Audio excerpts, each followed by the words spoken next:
Okay, find this next sum. We're going to substitute in 1, then 2, then 3, all the way up to 40. And I don't want to write all 40 terms. So let's find the first term, a sub 1, which will be 3 times 1 minus 7. The first term will be negative 4. And let's find the 40th term by substituting 40 into the formula. 3 times 40 minus 7 is 120 minus 7, which is 113. Now we can use our formula for the sum of the first n terms, which is n over 2 times a sub 1 plus a sub n, to be able to finalize our answer. We are going to have that the sum of the first 40 terms is 40 over 2 times our first term, negative 4, plus our 40th term, which is 113. Simplifying here, this will equal 20 times 109, which is equal to 2,180. Okay, let's look at what we have on this next problem. We have the 82nd term, which is negative 370, and the 6th term is equal to 10, and they want us to find the 33rd term. So let's see what we've got. Blank, blank, blank, blank, blank. There's our first 5 terms, and then 10 is the 6th term.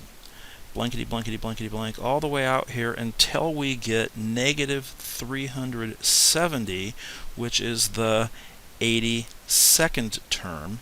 And we're wanting to find in the middle here whatever a sub 33 is.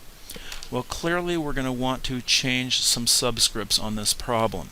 Let's rip off the first 5 terms, relabel a sub 6 to be a sub 1, and that means we will be subtracting 5 from each of the subscripts.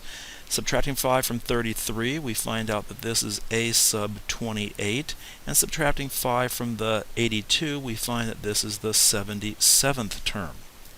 Now we have what we need to break this problem open. We will have a sub n equals a1 plus n minus 1d. We're using this formula because there's no sums involved. We're going to use negative 370 as our nth term. So we'll have 10 as the first term. That negative 370 was the 77th term, so we will have 77 minus 1 times whatever the value of d is. Subtracting 10 on each side, we will have negative 380 is equal to 76d, and it turns out then that d is equal to negative 5. Okay, at this point they're asking us to find a sub 33, which we are going to call a sub 22. So I'm going to restart my formula here again, and I will say a sub 33 equals what we're going to call a sub 28, which is going to equal first term 10 plus 28 minus 1 times negative 5. This will be 10 plus 27 times negative 5, which will be 10 minus 135, which is negative 125.